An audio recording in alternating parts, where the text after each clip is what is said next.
एक घने जंगल में एक छोटी सी चींटी रहती थी जिसका नाम था चिंटू। चिंटू बहुत मेहनती और साहसी था, लेकिन उसका कद इतना छोटा था कि जंगल के बाकी जानवर उसका मजाक उड़ाते थे। तू इतना छोटा है चिंटू, तू क्या कर सकता है?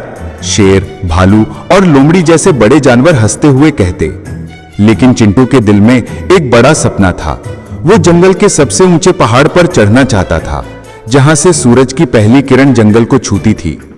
उस पहाड़ का नाम था सूरज चट्टान। ये इतना ऊंचा और खतरनाक था कि कोई भी जानवर वहां चढ़ने की हिम्मत नहीं करता था। चट्टान के रास्ते में पत्थर, कांटे और खतरनाक ढलानें थीं। जंगल के जानवरों का मानना था कि सूरज चट्टान को कोई नहीं जीत सकता। एक दिन चिंटू ने ऐलान किया, मैं सूरज चट्टान पर चढ़ूंगा और वहां से सूरज की पहली किरण देखूंगा। यह सुनकर सभी जानवर हंसने लगे। शेर ने कहा, तू तो एक छोटी सी चींटी है, चट्टान तुझे कुचल देगी। लोमड़ी ने ताना मारा, तुझे तो हवा का एक झोंका उड़ा ले जाएगा। लेकिन चिंटू ने किसी की नहीं सुनी। उसने अपने छोटे से बैग में कुछ खाने की चीजें डाली और सूरज चट्टान की ओर चल पड़ा। पहला दिन चिंटू ने चट्टान के नीचे से चढ़ाई शुरू की। रास्ते में छोटे छोटे पत्थर थे जो उसके लिए पहाड़ जैसे थे। वो बार बार फिसलता, लेकिन हर बार उठकर फिर से चढ़ने लगता। रात होने तक वो बस कुछ ही कदम ऊपर चढ़ पाया था। जंगल के जानवर दूर से देखकर हंस रहे थे। दूसरा दिन एक तेज हवा आई और चिंटू को नीचे गिरा दिया। वो फिर से नीचे पहुंच गया, लेकिन चिंटू ने हार नहीं मानी। उसने सोचा, अगर मैं रुक गया तो मेरा सपना अधूरा रह जाएगा। उसने फिर से चढ़ना शुरू किया। इस बार उसने देखा कि कुछ पत्थरों के बीच छोटी छोटी दरारें थीं, जिनमें वो अपने छोटे शरीर को फिट कर सकता था। उसने धीरे धीरे लेकिन लगातार चढ़ना जारी रखा। तीसरा दिन चिंटू अब चट्टान के बीच में था।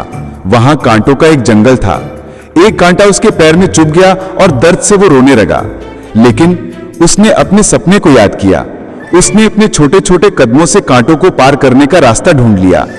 वो रात को एक छोटी सी गुफा में रुका और अपने घाव को साफ किया। चौथा दिन चिंटू अब चट्टान के सबसे खतरनाक हिस्से पर था। यहां ढलान इतनी तीखी थी कि एक गलत कदम उसे नीचे गिरा सकता था। जंगल के जानवर अब उसकी हिम्मत देखकर चुप थे। कुछ तो उसके लिए चिंता करने लगे थे। चिंटू ने सोचा, मैं छोटा हूं लेकिन मेरा इरादा बड़ा है।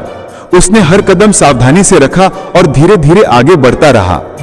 पांचवा दिन आखिरकार सूरज उगने से पहले चिंटू सूरज चट्टान के सबसे ऊपरी हिस्से पर पहुंच गया। वो थक गया था।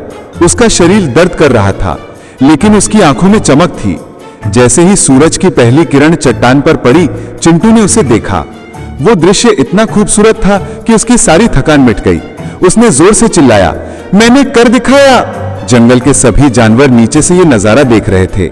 शेर, लोमड़ी, भालू सब चुप थे। उन्हें यकीन नहीं हो रहा था कि एक छोटी सी चींटी ने वो कर दिखाया जो वे कभी नहीं कर पाए। चिंटू नीचे उतरा और जंगल में वापस आया। अब कोई उसका मजाक नहीं उड़ाता था। शेर ने उससे कहा, चिंटू, तूने हमें सिखाया कि मेहनत और हिम्मत से कोई भी सपना पूरा किया जा सकता है। कहानी का संदेश।